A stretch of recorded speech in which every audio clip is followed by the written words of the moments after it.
Hello America অনুষ্ঠানে আপনাদের সবাইকে স্বাগত জানাচ্ছি। আমি সাবরিনা চৌধুরী। এই অনুষ্ঠানের মধ্যে দিয়ে প্রতি সপ্তাহে আপনারা জানেন আমরা আমাদের চারপাশে ঘটে যাওয়া বিভিন্ন খবরাখবর তুলে ধরি, সেই সাথে থাকে বিভিন্ন ব্যক্তিত্বের সাক্ষাৎকার। তাহলে চলুন আর দেরি না করে শুরু করা যাক আমাদের আজকের আয়োজন। আজ রয়েছে বাংলাদেশ দূতাবাসের স্বাধীনতা দিবস উদযাপন নিয়ে একটি প্রতিবেদন। তাছাড়াও রয়েছে আন্তর্জাতিক নারী সাহসিকতা পুরস্কারে ভূষিত হওয়া একজন বাংলাদেশি নারী আইনজীবীর সাথে বিশেষ সাক্ষাৎকার। দর্শক মণ্ডলী, এই মুহূর্তে আমি রয়েছি ওয়াশিংটন ডিসিতে অবস্থিত বাংলাদেশ দূতাবাসে। স্বাধীনতা দিবস উপলক্ষে আজ এই দূতাবাসে আয়োজন করা হচ্ছে বর্ণিল অনুষ্ঠানের।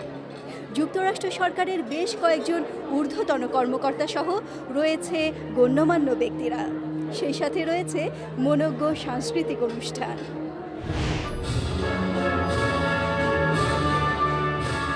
ওয়াশিংটন ডিসির বাংলাদেশ দূতাবাসে বাংলাদেশ ও যুক্তরাষ্ট্রের জাতীয় সঙ্গীতের মধ্য দিয়ে শুরু হয় স্বাধীনতা দিবসের অনুষ্ঠান। এ সময় মঞ্চে ছিলেন যুক্তরাষ্ট্রের দক্ষিণ ও মধ্য এশিয়া বিষয়ক সহকারী পররাষ্ট্রমন্ত্রী নিশা দেসাই বিসওয়াল এবং বাংলাদেশের রাষ্ট্রদূত মোহাম্মদ জিয়াউদ্দিন। শুরুতে রাষ্ট্রদূত মোহাম্মদ জিয়াউদ্দিন বাংলাদেশের স্বাধীনতা সংগ্রামে জাতির জনকের অবিসংবাদিত নেতৃত্ব এবং মুক্তিযুদ্ধে আত্মদানকারী শ্রেষ্ঠ সন্তানদের গভীর শ্রদ্ধাভরে স্মরণ করেন। সেই সঙ্গে বাংলাদেশের উন্নয়নে যুক্তরাষ্ট্রকে শরিক হওয়ার আহ্বান জানান। রাষ্ট্রদূত মোহাম্মদ জিয়াউদ্দিন বললেন, Our ongoing collaboration in combating terrorism is also very strong. In the White House summit, সন্ত্রাসবাদ মোকাবেলায় আমাদের চলমান সহযোগিতার সম্পর্ক বেশ দৃঢ়। 2015 সালের ফেব্রুয়ারিতে হোয়াইট হাউস সামিটে বাংলাদেশের পররাষ্ট্রমন্ত্রী এইচ মাহমুদ আলী সন্ত্রাসবাদ ও সহিংস উগ্রপন্থার নিন্দা করেছেন। সেই সঙ্গে প্রেসিডেন্ট বারাক ওবামার নেয়া 4টি উদ্যোগেও বাংলাদেশ অংশগ্রহণ করেছে, যার মধ্যে রয়েছে স্বাস্থ্য, নিরাপত্তা ও জলবায়ু পরিবর্তন।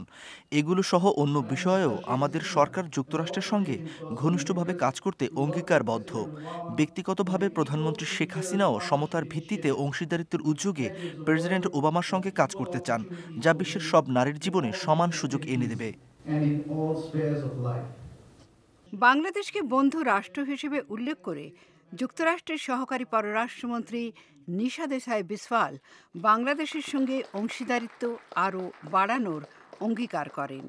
তিনি বলেন, Bangladesh, though, has also been not just focused on its bilateral relationship, but also how it can contribute to the global commons.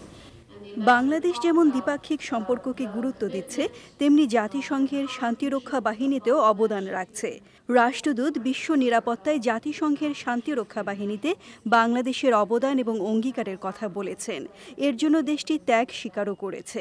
প্রতিনিয়ত আমাদের সম্পর্ক আরও শক্তিশালী হচ্ছে এবং নিরাপত্তা ইস্যুতে অংশীদারিত্ব বাড়ছে। বিশ্বজুড়ে আমরা চরমপন্থা এবং সন্ত্রাসবাদের চ্যালেঞ্জ মোকাবেলা করছি এবং বাংলাদেশকে হঠাৎ করেই সন্ত্রাসী কার্যক্রমের ভাগ নিতে হচ্ছে। এক্ষেত্রে আমরা একসাথে কাজ করছি, তথ্য আদান প্রদান করছি এবং প্রশিক্ষণ দেয়া হচ্ছে, কেবল সন্ত্রাসবাদ থেকে ফিরে আসার জন্য নয়, বরং সন্ত্রাসবাদের মতাদর্শ প্রতিহত করার জন্য।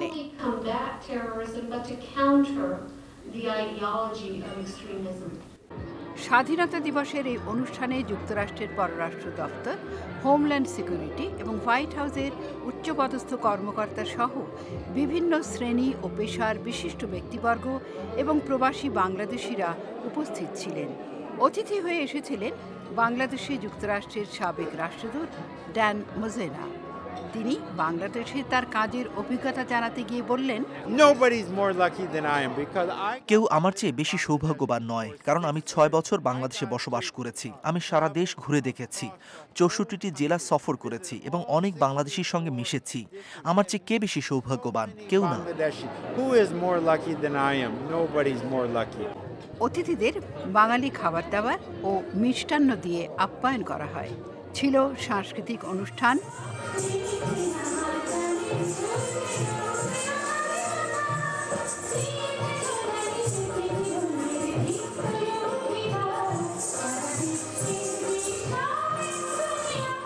উদ্বোধন করা হয় চিত্রশিল্পী কালিদাস কর্মকার ও মোস্তাফা আরশাদের সপ্তাহব্যাপী চিত্রকর্মের। এর আগে রাষ্ট্রদূত এবং দূতাবাসের ঊর্ধ্বতন কর্মকর্তারা অতিথিদেরকে দূতাবাসে স্বাগত জানান। Rokeya Haider, Voice of America, Washington. এ সপ্তাহে যুক্তরাষ্ট্রের পররাষ্ট্র দপ্তরে পররাষ্ট্রমন্ত্রী জন কেরি বিশ্বব্যাপী নারী ক্ষমতায়নের জন্য বিশ্বের কয়েকজন নারীকে পুরস্কারে ভূষিত করেছিলেন। তাদের মধ্যে ছিলেন বাংলাদেশের একজন নারী barrister Sara Hossain. Voice of আমেরিকার পক্ষ থেকে তার সাক্ষাৎকার নেন আহসানুল হক। সারা হোসেন, আপনাকে স্বাগত জানাচ্ছি। ধন্যবাদ। আপনি এই যে বিশেষ পুরস্কারটি আজকে গ্রহণ করলেন, ইন্টারন্যাশনাল উইমেন অফ কারেজ, অর্থাৎ সাহসিকতার জন্য বিশ্বের বিভিন্ন দেশের, এবং আপনি ছাড়াও চীন, রাশিয়া, মালয়েশিয়া বিভিন্ন দেশের কয়েকজন মহিলা তারা এই পুরস্কার পেয়েছেন। গত বছরও বাংলাদেশের একজন এই পুরস্কার পেয়েছিলেন। এই পুরস্কারটি পররাষ্ট্রমন্ত্রী জন কেরি আপনাদের হাতে তুলে দিয়েছেন। আপনার অনুভূতি কী? আমি অবশ্যই খুবই গর্বিত এবং খুব ভালো লাগছে যে আমাকে এই তালিকার মধ্যে রাখা হয়েছে। কিন্তু আজকে যাদের সাথে পরিচিত হলাম এখানে, তাদের মধ্যে অনেকেই নিজেরা নানান ধরনের মানবাধিকার লঙ্ঘনের শিকার হয়েছেন এবং শিকার হওয়ার পরে ওনারা সাংঘাতিক সাহস দেখিয়ে নিজে আবার মানবাধিকার আন্দোলনে নিজেদেরকে যোগ দিয়েছেন। যেমন এখানে রাশিয়ার বরিস নেমসভ, উনি খুন হওয়ার পরে ওনার মেয়ে এখন ওনার নামে একটা ফাউন্ডেশন করেছেন। আরেকজন ফ্রান্সের একজন, ওনার ছেলে সন্ত্রাসীদের হাতে, শুধু মৌলবাদীদের হাতে নিহত হওয়ার পরে উনি এই ব্যাপারে বিভিন্ন ধর্মের মধ্যে কি করে এক ধরনের সম্প্রীতি তৈরি করার সুযোগ করা যায় সেটার জন্য উনি কাজ করছেন। ইরাকি কুর্দিস্তানের একজন আসছেন। তো এনাদের তুলনায় তো আসলে আমি নিজেকে কোনোভাবেই তুলনা করতে পারছি না। আর আমার এটাও মনে হয়েছে যে যখন এনারা প্রথমে আমার সাথে যোগাযোগ করলেন, তখন আমি বললাম যে আসলে আমাদের বাংলাদেশে কিন্তু সাহসী নারী অনেকেই আছেন যারা সত্যিকারের দুঃসাহস দেখাচ্ছেন মুহূর্তে মুহূর্তে। একজন আপনাদের এখানেই থাকেন, বন্যা, অভিজিতের স্ত্রী বন্যা।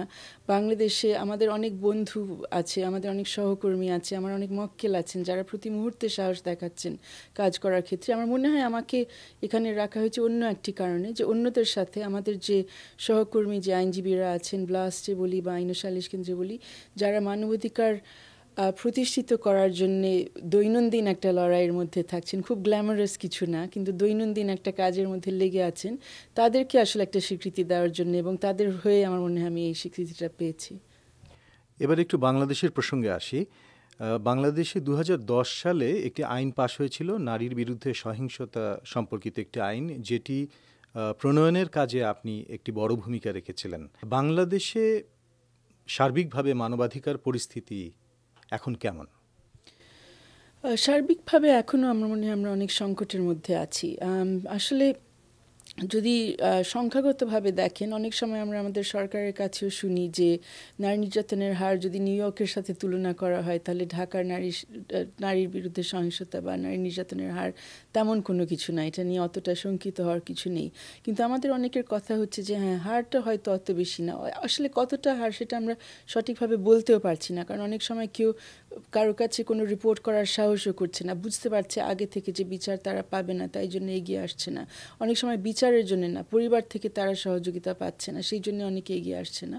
তো আমাদের কথা বারবার এটাই হচ্ছে যে আমরা বিচারহীনতার যে অবস্থা দেখি, যে অনেক সময় যেটা হচ্ছে যে যার ক্ষমতা আছে, সেটা রাজনৈতিক ক্ষমতা হতে পারে, সেটা অর্থায়নের ব্যাপার হতে পারে, সে নিজের মতো কিন্তু বিচার তার পক্ষে ছিনিয়ে নিতে পারছে। এখন আমাদের বিচার ব্যবস্থা বিভিন্ন বিষয়, অবশ্যই বিচার ব্যবস্থার মাধ্যমে আমরা প্রতিকার পাচ্ছি, কিন্তু অনেক উদাহরণ আছে যেখানে আমরা পেতে পারছি না, এবং সেই কারণে মনে হচ্ছে যে মানবাধিকার পরিস্থিতিটা আসলে আমাদের জন্য এখনও অনেকটা একটা সমস্যার জায়গায়। এবং মানবাধিকার প্রতিষ্ঠিত করতে হলে যে মৌলিক অধিকারগুলো আসলে নিশ্চিত করতে হয়, বাক স্বাধীনতা, সভা সমাবেশ করার স্বাধীনতা, ব্যক্তি স্বাধীনতা, এগুলো তো বাংলাদেশে নিশ্চিত না এখনও আমাদের বলতে হয়। এবং প্রাতিষ্ঠানিকভাবে নির্বাচন একটা বড় ইস্যু এখনও বাংলাদেশে। নির্বাচন কিভাবে হবে, আমাদের বিভিন্ন সাংবিধানিক যে প্রতিষ্ঠানগুলো আছে সেগুলো কতদূর স্বতন্ত্রভাবে কাজ করতে পারে, এটা নিয়ে বারবার প্রশ্ন ওঠে। আমরা খুব বেশি অনেক সময় বলতেও পারি না ভয়ে, যে কিছু বেশি বলতে গেলে আমরা কেউ কেউ বিপদে পড়ব। এই মুহূর্তে আমরা যে অবস্থা দেখছি যে আমাদের দেশের সবচেয়ে শ্রদ্ধেয় একজন সম্পাদক, উনি এখন প্রায় 80টি মামলার সম্মুখীন হয়েছেন। এই ব্যাপারে প্রতিবাদ কতদূর করা গেছে, কতদূর করা সম্ভব হচ্ছে, উনি বা কতদূর করতে পারছেন। তো এরকম প্রক্রিয়া যেখানে চলে এবং যেখানে আমরা অনেকে নীরব থাকতে বাধ্য হই, তখন আমরা এটাও বলতে বাধ্য হই যে না, মানবাধিকার যেভাবে প্রতিষ্ঠিত হওয়া উচিত সেটা অবশ্যই না। সারা হোসেন, আপনাকে অসংখ্য ধন্যবাদ আমাদের সময় দেবার জন্য, আমাদের স্টুডিওতে আসার জন্য অসংখ্য ধন্যবাদ। আপনাকেও ধন্যবাদ। এই ছিল আমাদের আজকের হ্যালো আমেরিকা। আমাদের আজকের অনুষ্ঠান কেমন লাগলো তা কিন্তু আমাদের জানাতে ভুলবেন না। আর এই প্রতিবেদনগুলো আরও বিস্তারিত দেখার জন্য আপনারা আসতে পারেন আমাদের ওয়েবসাইটে www.voabangla.com। তাছাড়া ইউটিউব এবং ফেসবুকেও রয়েছে আমাদের এই প্রতিবেদনগুলো। আপনাদের সবাইকে আবারও স্বাধীনতা দিবসে শুভেচ্ছা জানিয়ে বিদায় নিচ্ছি আমি Sabrina Chowdhury, voice of America.